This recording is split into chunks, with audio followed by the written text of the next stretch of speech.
decir que la pobreza es necesidades básicas insatisfechas, es un débil desarrollo de las capacidades humanas en muchas personas en el país y también es la vulneración de derechos básicos de personas que tienen que ver con la educación, con la salud, con la vivienda, con el trabajo.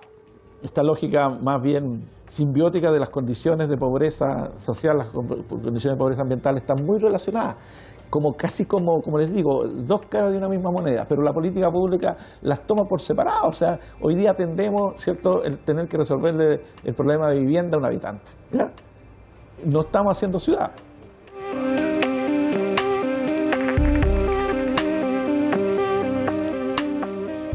Lo que uno tiene que tomar en cuenta cuando analiza el modelo de desarrollo en Chile y las consecuencias que ello ha tenido desde el punto de vista de la pobreza o de la desigualdad o de la precariedad, es que este fue el único país del mundo en el cual el neoliberalismo se impuso sobre la base de una dictadura.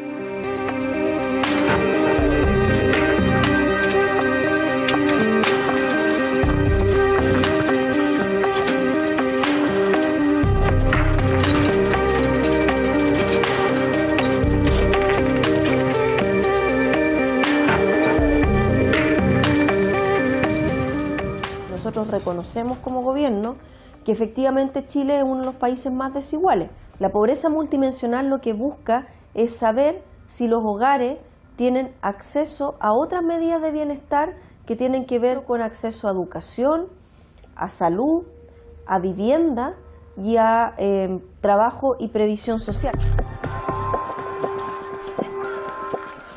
De acuerdo a las métricas que utilizan ingresos, la pobreza chilena respecto al conjunto de países de América Latina es una de las más bajas, definitivamente.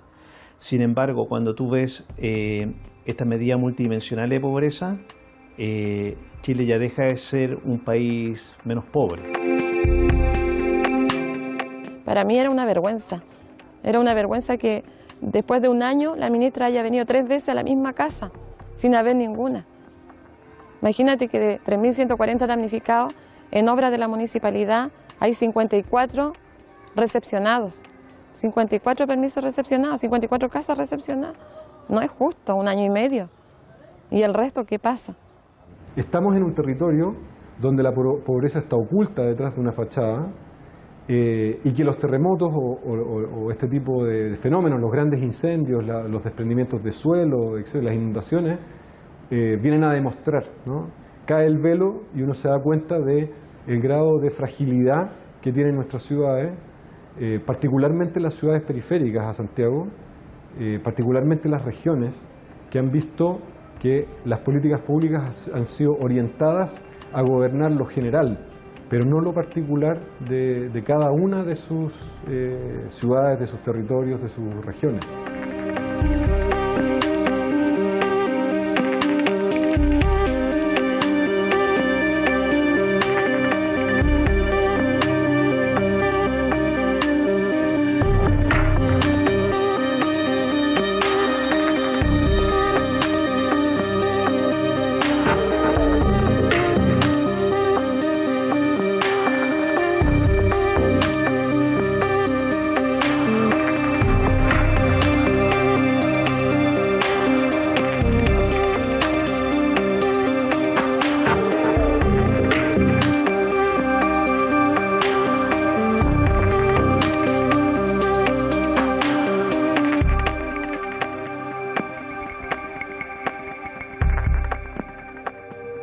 En el caso de Chile, al igual que en toda América Latina, nosotros seguimos una medición que es tradicional y que lleva adelante la CEPAL.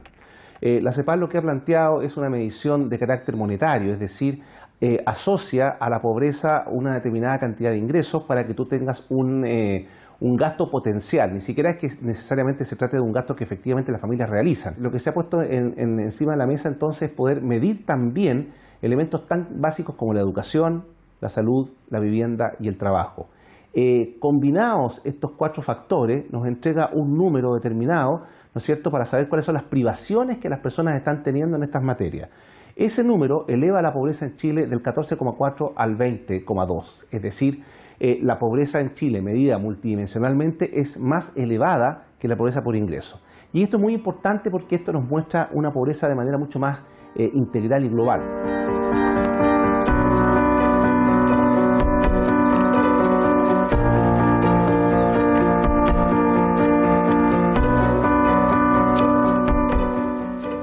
Lo importante en la cifra es la evolución de ella, más que su cantidad. Es decir, si frente a un determinado instrumento aumenta o disminuye o permanece, ¿ya?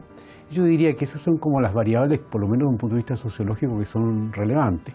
Uno puede discutir los instrumentos, pero lo que se le interesa realmente acertar qué se está produciendo en el país frente a lo que llamamos pobre, tiene que mirar una serie de tiempo. Cuando se habla de la multidimensionalidad de la pobreza, entonces uno se da cuenta que las personas que pueden tener un cierto nivel de ingreso, que lo haya sacado de la pobreza, ese nivel de ingreso es tan precaria la manera como está obtenido que en cualquier momento se cae para abajo.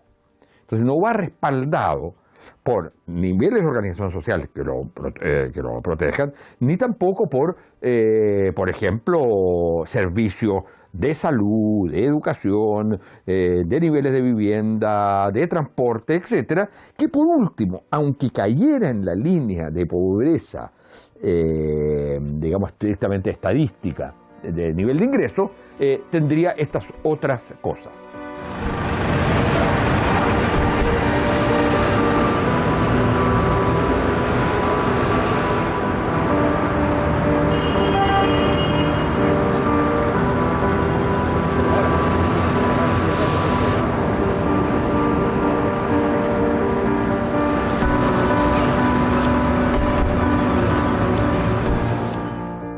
No hay que olvidarse que desde el año 1973 en adelante se produce un proceso de liberalización del uso del suelo y a partir de ahí todos los cuerpos legales concurrentes a la organización, digamos, del territorio urbano tienen que ver con esta idea del mercado en donde la oferta y la demanda regula. Eso es un punto de partida, digamos, ¿no es cierto?, y que explica no solamente la inequidad en los territorios porteños, en este caso de Valparaíso, sino que la enorme inequidad urbana que hay en ciudades mucho más grandes y que tienen otras características, como el mismo Santiago, etc.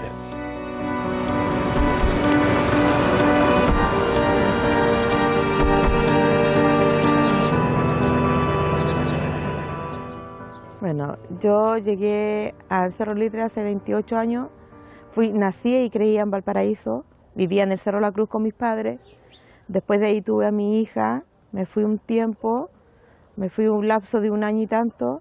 Después volví, hice mi casa en el Cerro Litre, tenía mi casa con mi bebé, a donde estaban mis recuerdos, a donde nació mi hija, a donde creció mi hija. Y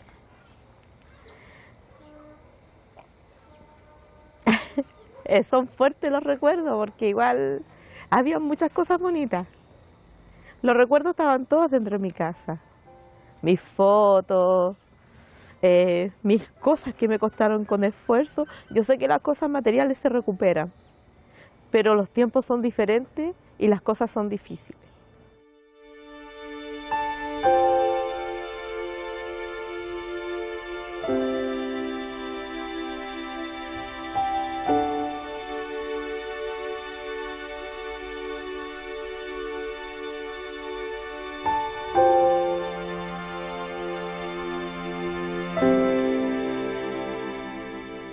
La gran amenaza que tiene Valparaíso hoy día son los bajos niveles de humedad. Baja la humedad y se genera la vulnerabilidad, ¿ya?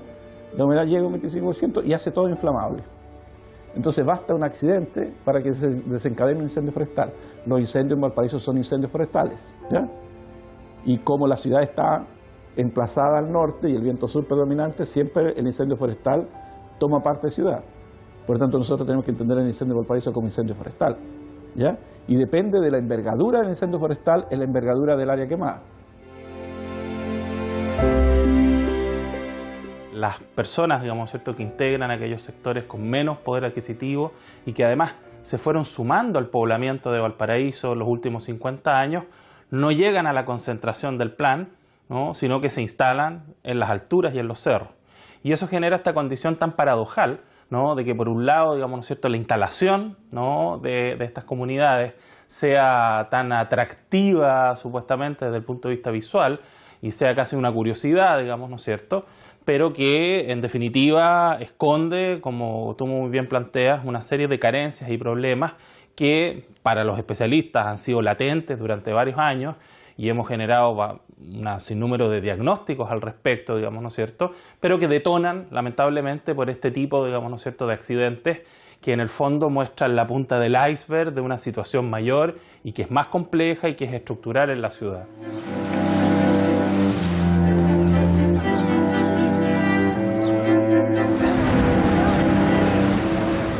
La parte alta tiene dos caras de una misma moneda, pobreza por lado y lado. Una pobreza social donde la ausencia o la participación del proyecto público invisible, por tanto no hay estructuración, de alguna otra forma no es una buena ciudad respecto del habitante que entiende que la ciudad lo cuida, ¿ya? La ciudad no lo cuida, la ciudad deja que de alguna forma prolifere en forma orgánica el desarrollo urbano, y por el otro lado está esa pobreza ambiental, o sea, un entorno absolutamente deteriorado, intervenido, que lo único que hace es incubar el desastre.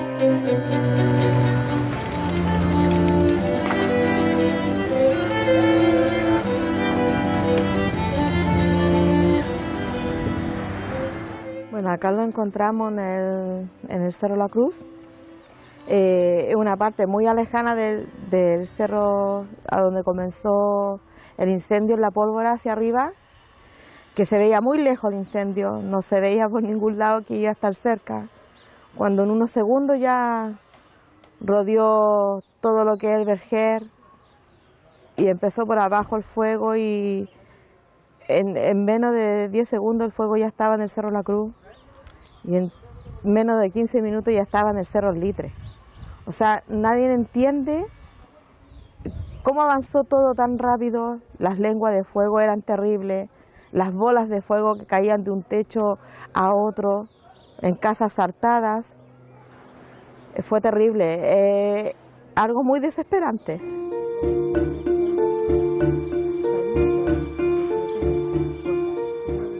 Cuando el fuego venía entrando allá arriba, que una parte se le llama el radar, bajó por ahí. Como a las 7 de la tarde llegó hacia el monte allá, el cerrito allá, cuando como en 5 segundos, que sean 5 minutos, se formaron focos de incendio. Cuando nos dimos cuenta esto era un infierno, porque el fuego estaba subiendo de una manera, pero como un tsunami de fuego en los cerros. Y a las 4 de la tarde me llama mi hijo menor, me dice: papá, estoy con mi mamá acá en la Plaza O'Higgins. Y le pregunto yo: ¿y qué están haciendo en la Plaza O'Higgins? ¿Hay algún evento o algo? Me dice: no, papá, que nos evacuaron, se nos quemó la casa. Imagínate el golpe ese, que te den la noticia así a rompe, así: oye, te me quemó tu casa.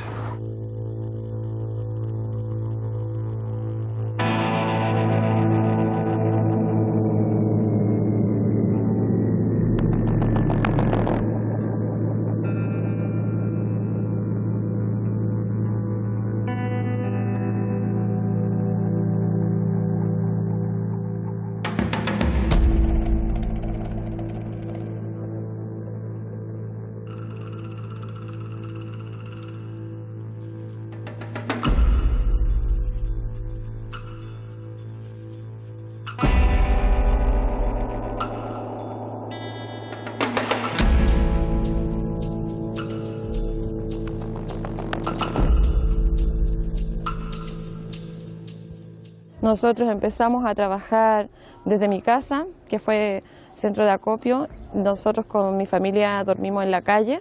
Mi casa, mi living, comedor, mi baño, mi cocina, mi dormitorio fueron a disposición de los vecinos. Ellos se quedaban ahí mientras nosotros dormíamos. Tuvimos un mes durmiendo abajo en la calle, en el suelo, por decirlo así. O sea, hoy día nosotros quemamos un bosque, ¿cierto?, que se regenera cada 5 años. Nosotros vamos a tener en 5 años más el doble de masa de combustible, por tanto el próximo incendio va a ser el doble de lo que vimos, ¿ya? Porque no se han hecho los trabajos para atacar una especie que es fuertemente pirófita, el eucalipto. ¿ya? Porque en su asociación de origen, si vamos a estudiarlo en Australia, vamos a entender que el eucalipto forma parte de un bosque que se quema naturalmente. Está en su naturaleza quemarse, para poder regenerarse se quema, y del incendio sale robustecido. En cambio, nuestro bosque nativo no es pirófito, no está en su naturaleza quemarse. Entonces, cuando se quema, nuestro bosque nativo se degrada. En cambio, el eucalipto sale favorecido. Por tanto, si ustedes suben a la parte alta, lo único que van a registrar es eucalipto. Porque la palabra es que el Estado se los quemó. Porque Valparaíso hace muchos años debería de haber tenido cortafuegos. Porque el gobierno, cuando el alcalde pedía plata, recursos para poder limpiar las quebradas y los cerros de Valparaíso, nunca se las mandaron.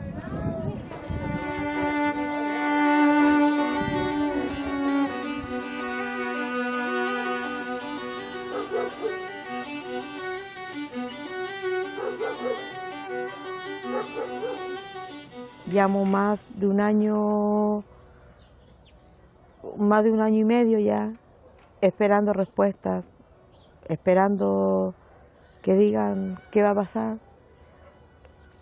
Las respuestas que dan no... Hay vecinos aquí que no se quieren ir, no tienen respuesta.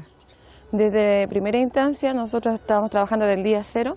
Los primeros que llegaron fue la Municipalidad de Valparaíso, luego el gobierno. Pero aquí lo más certero que fue el que ayudó fue el voluntario. El voluntario, los universitarios, los chiquillos estudiantes se sacaron la mugre con los damnificados. Ellos se les agradece eternamente su apoyo que se tuvo en ese momento cuando al principio del incendio ocurrió esto.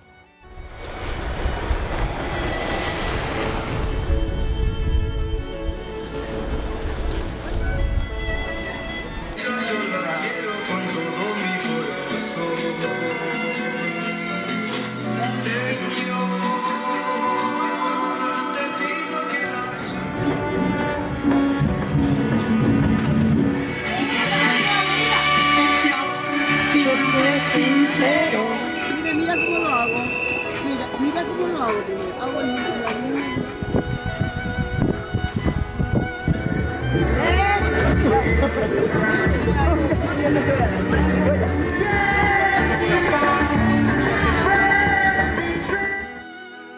Otro problema típico que tiene la sociedad chilena no es solamente la pobreza y la desigualdad de ingresos, sino que también la vulnerabilidad. Los datos que tenemos de encuestas de panel hablan de que familias y personas que salieron de la condición de pobreza, con un 30% de probabilidad vuelven a caer en la misma.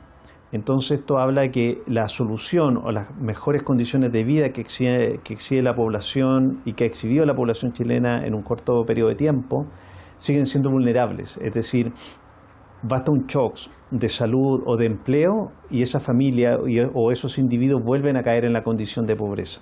Y es el concepto de vulnerabilidad. Son personas que frente a un siniestro, a un tipo de imprevisto, no son capaces de enfrentarlo y poder salir adelante. Aquí me refiero fundamentalmente en el caso de los siniestros que más aplican a la población, tienen que ver con la pérdida del trabajo y con las enfermedades de la familia. Y evidentemente en un caso como Chile también hay siniestros externos que tienen mucho que ver todavía con siniestros o riesgos climáticos, ¿no es cierto? Chile es el país con mayor cantidad de movimiento sísmico en el mundo, es el país con mayor cantidad de volcanes activos en el mundo. Por lo tanto, este tipo de situaciones también afectan a aquellas personas que no son capaces de enfrentar estos siniestros.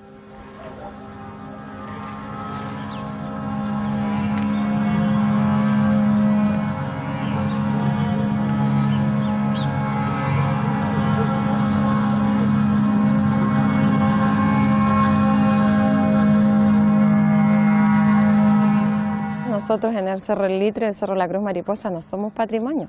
El patrimonio se nombró Cerro Concepción, Cerro Alegre, donde está como lo más bonito, y eso no se quemó. No sé por qué justamente se quemaron estos cerros que tienen una hermosa vista. De verdad que queda mucho que pensar en por qué se quemaron estos cerros, por qué Bombero tenía ese mandato de no subir o de esperar a que se quemara hasta la avenida Alemania. No sé por qué, o sea, igual es de pensar algo. Donde hay incendios se empiezan a construir torres. Donde hay incendios empiezan los departamentos y edificios y ahí se acabó el patrimonio, se acabó los cerros bonitos, los cerros de Valparaíso.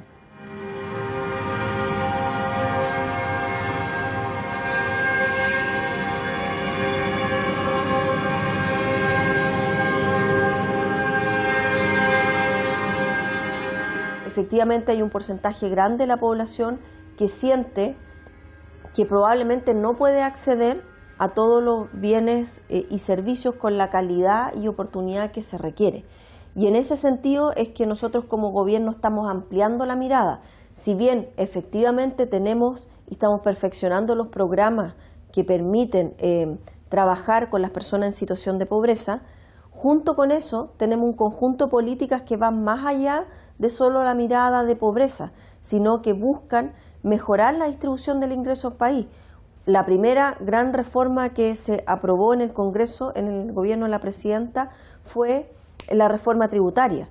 Y como muy bien lo señalan hoy día estudios del Banco Mundial, la reforma tributaria lo que está haciendo es lograr una mejor equidad, también desde el punto de vista de un sistema tributario que haga que los que tienen más paguen más. Han habido programas muy importantes de mejoramiento de la situación, pero el mejoramiento de la situación significa de llegar de una situación miserable a una situación de mínima o de subsistencia, pero no de que genere las posibilidades reales de mejorar en la vida o mejorar la situación de la familia, aun cuando precisamente a través del endeudamiento se puede lograr que los hijos logren un nivel educacional que no había alcanzado la generación precedente. Eso está corroborado con el hecho que 7 de cada 10 estudiantes en la universidad, sus padres no habían terminado la secundaria o no habían tenido educación universitaria. Pero eso no significa que lo que están recibiendo en materia de educación les vaya a servir después. Más bien los porcentajes de deserción son enormes, de repitencia y de empleabilidad muy baja. Por otro lado, los padres son los que tienen que cargar con el endeudamiento. Entonces, todo eso genera una situación de crispación que hace que una de las percepciones más fuertes que existe hoy día sea la de inseguridad del futuro, pero sobre todo la percepción del abuso. La idea de las personas que están permanentemente siendo abusadas.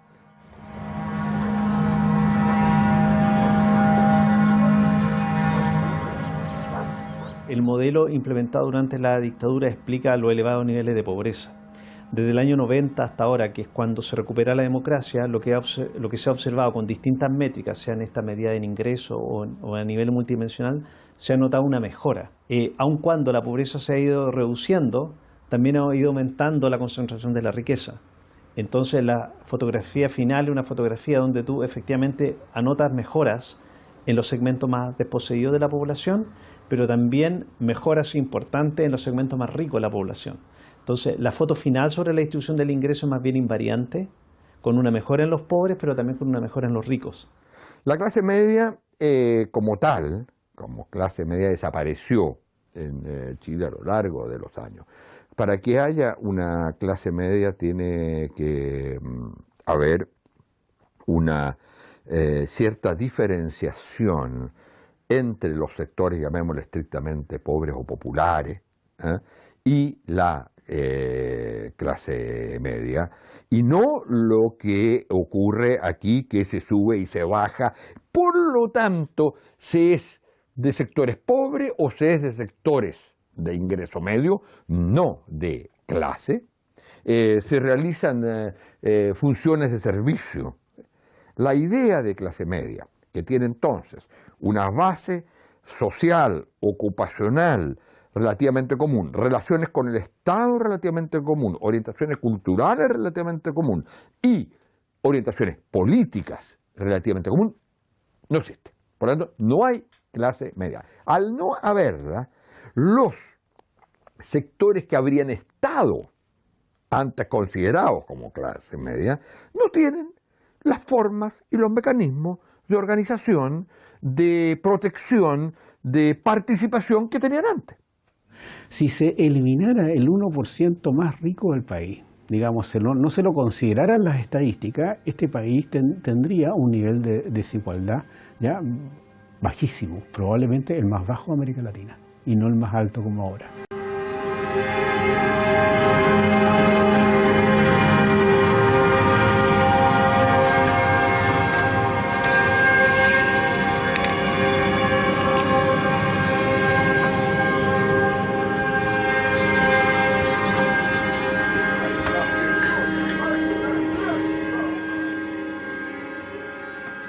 La gente llega a vivir a un campamento por diferentes dificultades que le pueda traer la vida, ya sea por... este campamento tiene un 80% de mujeres, por ende muchas llegan por violencia intrafamiliar, por falta de oportunidades, por falta de estudio, por perder una casa, y llegan buscando con la desesperación de poder tener un lugar donde dormir con su hijo, llegan a vivir a un campamento como este.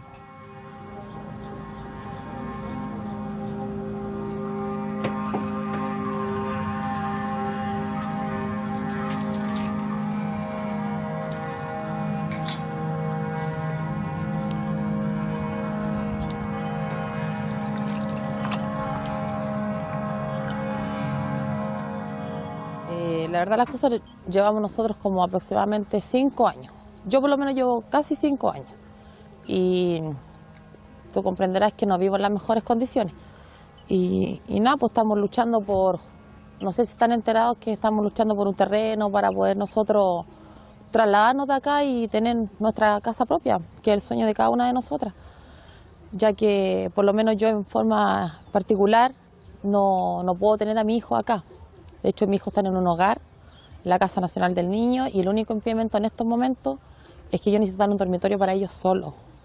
Y cuando vino la asistencia social a ver mi realidad, encontró que no eran las mejores condiciones para que yo tuviera a mi hijo. Y por eso no me lo he podido traer.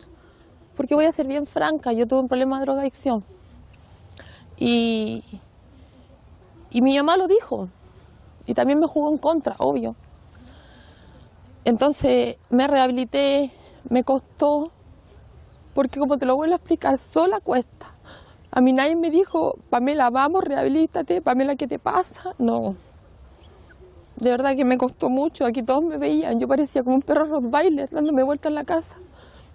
Iba dando una vecina cuando me daban ganas, para no hacerlo, porque yo quería a mi hijo de vuelta. Y ahora que lo he logrado, no puedo traérmelo por vivir en estas condiciones.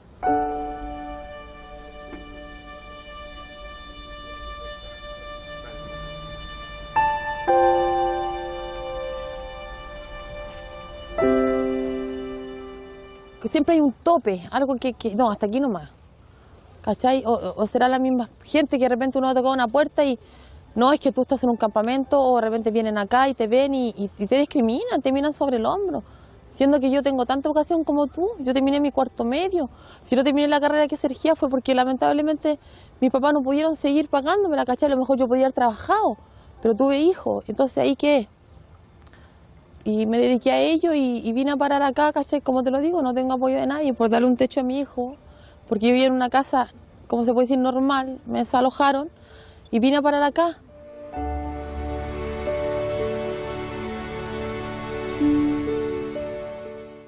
Ha aumentado una población más educada, con mayor acceso a la educación, se han empoderado mucho más los ciudadanos, pero también han tenido ante su vista las condiciones de vida de lo que podemos llamar los súper ricos, los hiper ricos. Y eso genera un malestar cultural importante. Chile hoy día está justamente en una situación de ser un país de ingreso medio que le permitiría hacer una reforma educativa, por ejemplo, que atendiera a una fracción importante de la población, ¿sí?, con un nivel de calidad superior al que se exhibe actualmente, o que tuviera políticas de salud de mejor calidad de las que hemos exhibido en el pasado. De esa forma, tú acumulas un mayor capital humano y por lo tanto mayor productividad.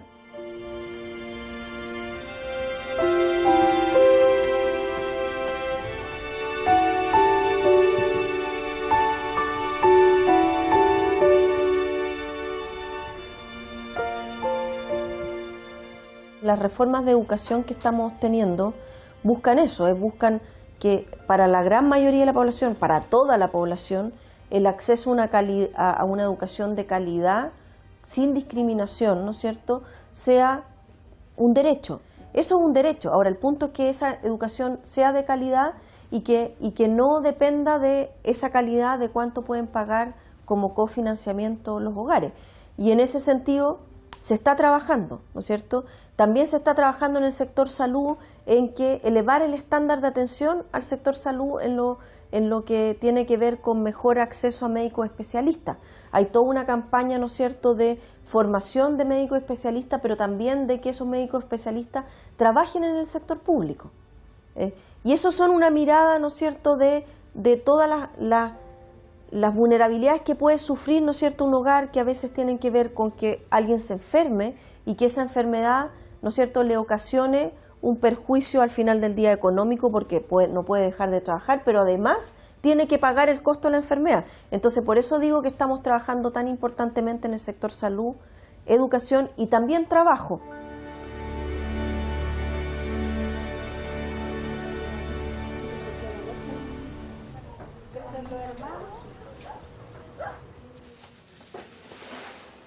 Yo me vinculo en este campamento porque yo también nací en una media agua, en unas condiciones muy similares a las que están viviendo las personas acá. Y yo siento la responsabilidad y el deber como ciudadano de este país de poder lograr un cambio. Entonces, ¿cómo podemos hacer ese cambio? Es acercándonos, me acerqué a este campamento y comenzamos con un trabajo concreto, con lo que yo podía, con lo que yo tenía, buscando otro tipo de gente que se quiera sumar a esto y de poder ir en ayuda de este campamento y nos fuimos involucrando poco a poco hasta llegar al punto de poder generar una cadena de favores y poder traer miles de personas que vengan a cooperar a este lugar.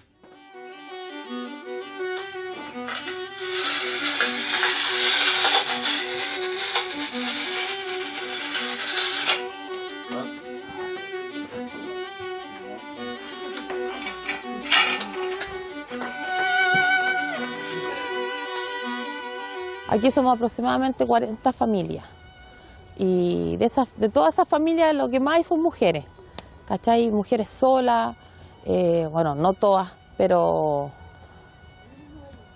la mayoría, claro, algunas no trabajan, otras sí, pero por lo mismo no encuentran pega y otras que, por ejemplo, están solitas con sus bebés, no pueden trabajar. O sea, ahora no está llegando ayuda en realidad, porque, o sea, del Estado nosotros nada, yo pienso que más hay ayuda de la gente.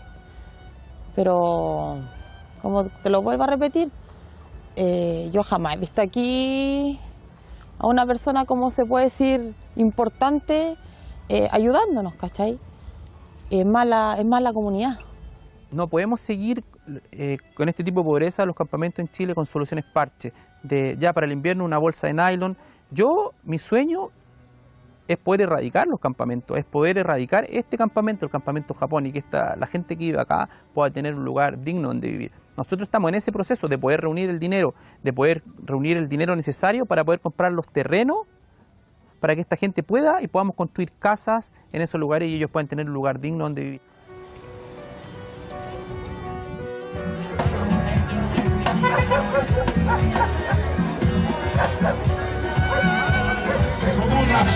A los artistas que han venido, les vamos a dejar un show. Sí, la mujer aprovecha, sí, hoy día es la gran promoción acá en Sortienda.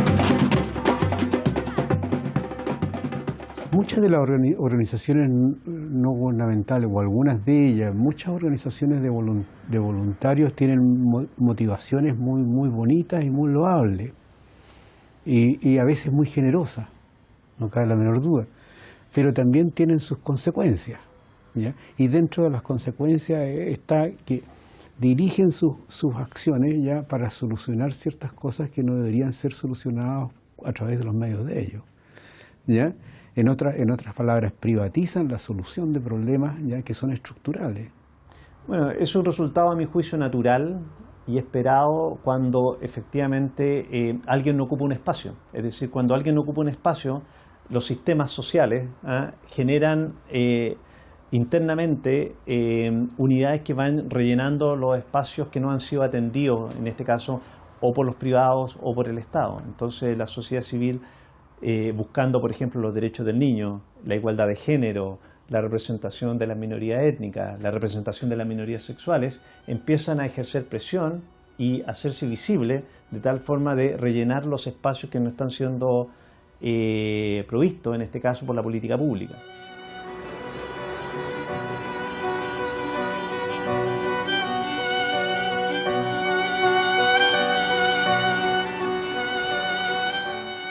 Yo veo que la cooperación público-privada es parte de un Estado moderno, donde efectivamente el Estado y los gobiernos van cumpliendo un rol en regulación, en financiamiento, etcétera, y el sector el tercer sector que llamas tú, de las corporaciones, fundaciones, cumple un rol en el sentido de cooperación público-privada, es decir, de cómo hacemos que todos los esfuerzos sean lo más coordinados posible para llegar a la mayor cantidad de lugares posible.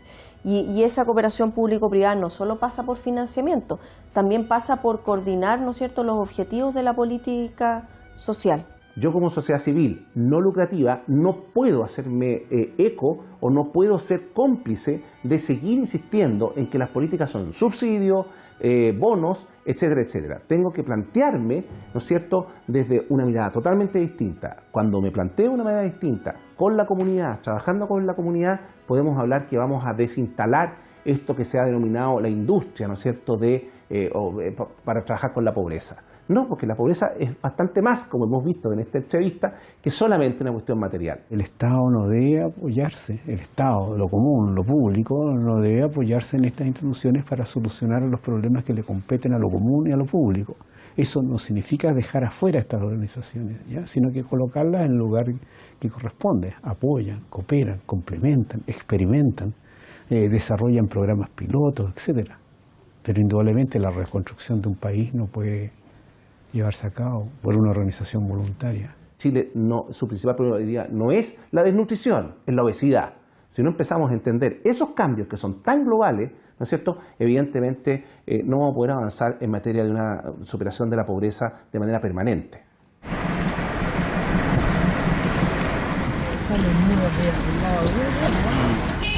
La casa del monongo antiguamente pagábamos. ¿De dónde vivía el monongo? ¿Aquí? ¿Qué calle era esta? Es la 7 Norte con... Aquí está la de Oriente. Construyendo ya. Y el Corea, acá.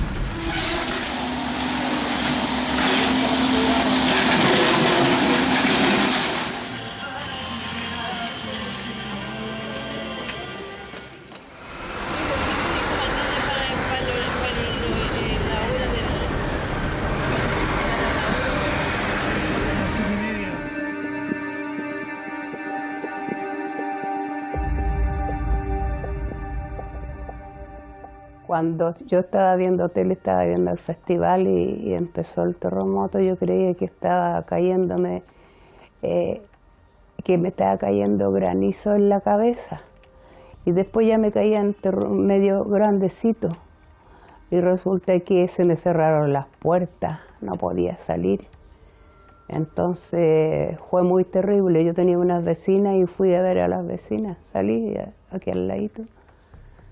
Y resulta que fue lo peor, quedó la muralla, se abrió para el otro lado, se veía la luz, entonces ya quedé sin casa y la casa la tenía preparada. Había gastado mucho en prepararla para la gente que recibía yo.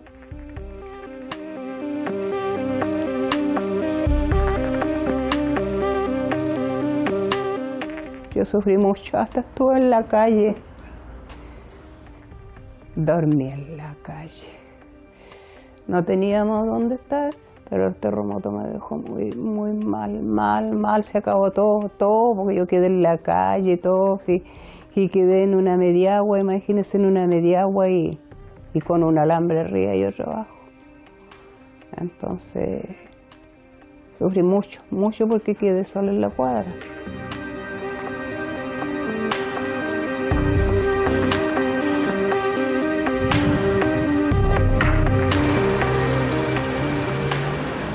Lo que demostró el terremoto es que Talca era una ciudad pobre, y que lo es aún, ¿cierto? El promedio de salario de las familias de esta región bordea los $1000. Eso quiere decir que en el momento de la tragedia, muchos de ellos, la gran mayoría, no tiene forma de reacción autónoma y depende del Estado. El Estado, por su parte, tiene una forma de operar que más bien global, ¿ah? Entonces atiende de mejor medida a la emergencia directa, y digamos que estos 5 años ha sido de atención a la emergencia, y gran parte de la gente que fue afectada por la tragedia del 27F tiene hoy día techo.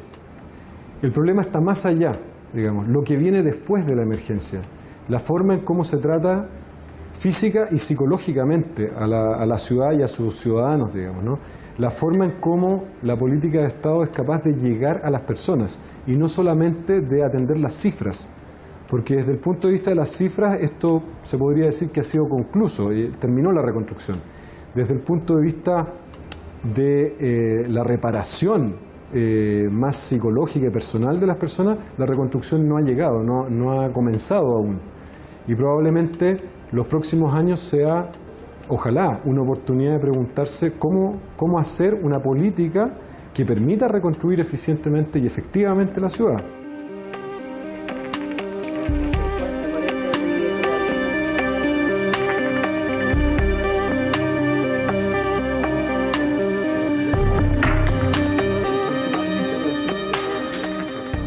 Ya van hartos años, imagínense, el terremoto y sin poderse uno levantar. Falta todavía que echar una muralla para tener un baño bueno. Ya habían 2 baños buenos, entonces ahora no tienen nada. Este bañito es tan malo el que hay aquí en esta casa que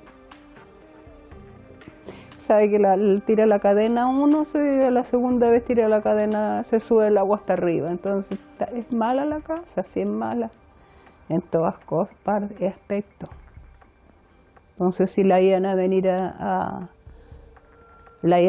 hacer ya le hicieron un hoyo a una redondelita así, entonces todas están mal hechas, así que, pero hay que seguir viviendo y sí, porque yo lo tenía todo, tenía trabajo, tenía vehículo. Y ahora no tengo trabajo, no tengo nada.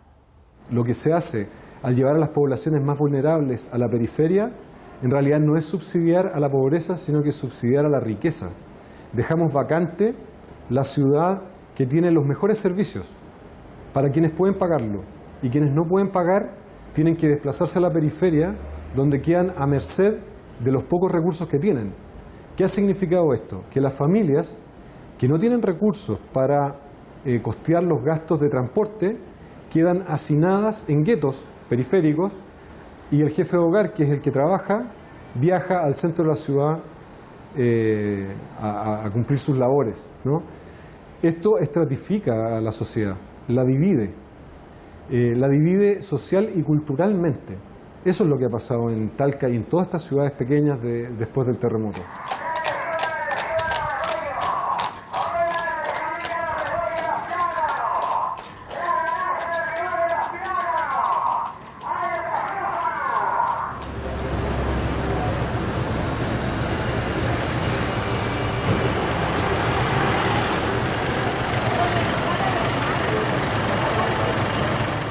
Ver los modos en cómo nos replanteamos como sociedad, pero para mí esos son cambios profundos, ¿ya? Estructurales. O sea, profundización democrática, Los cambios constitucionales son absolutamente necesarios para reponer el valor de lo público, porque si reponemos el valor de lo público vamos a entender que el proyecto público nos interesa a todos. O sea, si tuviéramos instalado el concepto de lo público, la gente de arriba estaría peleando hoy día por las calles, por la escala, por mejor transporte público, por la sede social, que tiene que ser importante, por un equipamiento, plaza, por un buen campo deportivo, y hoy día está peleando por lo privado. Vemos las dos caras, vemos un Chile que va totalmente hacia arriba, un Chile que crece, que podemos ver en la estadística, en diferentes tipos de estadísticas, que es el jaguar de Sudamérica y diferentes tipos de artículos donde en el extranjero Chile se ve un país increíble, pero también tenemos esta contracara, esta realidad de gente viviendo en campamentos, y gente sin las condiciones básicas para poder vivir. Por eso la idea es poder subir, para poder ser un poco más equitativo con lo que está pasando acá en nuestro país.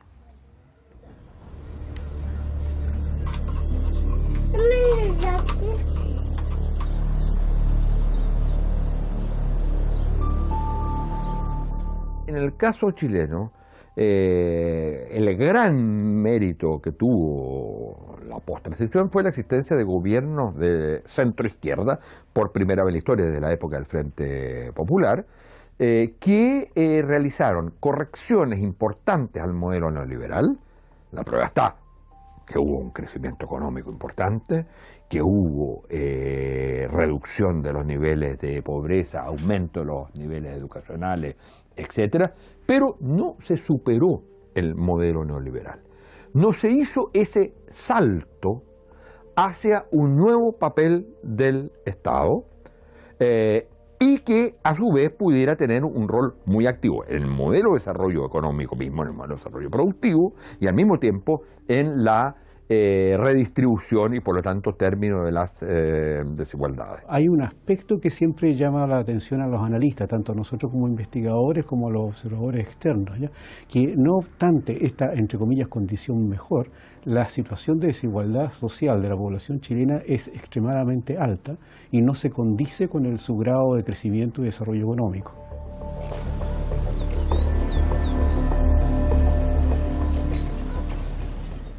Concretamente, en el caso de Chile, tenemos un ingreso promedio de 629.000 pesos, que equivale a algo así como $800, como promedio de ingreso a nivel nacional. ¿Qué es lo que pasa?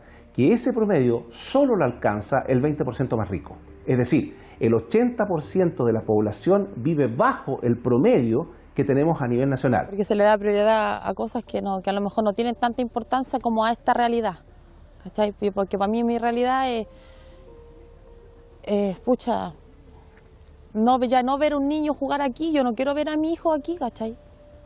De verdad, yo no quiero ver a mi hijo jugar aquí. Que salgan y se van a encontrar con toda esta basura. Es que la única necesidad para toda la gente es salir de aquí, no vivir más en la basura, ¿cachai? Que logremos la meta en la que nos estamos concentrando, que es comprar ese terreno e irnos de acá, tener nuestra casa y un lugar digno donde vivir. Esa es la realidad mía y de todos.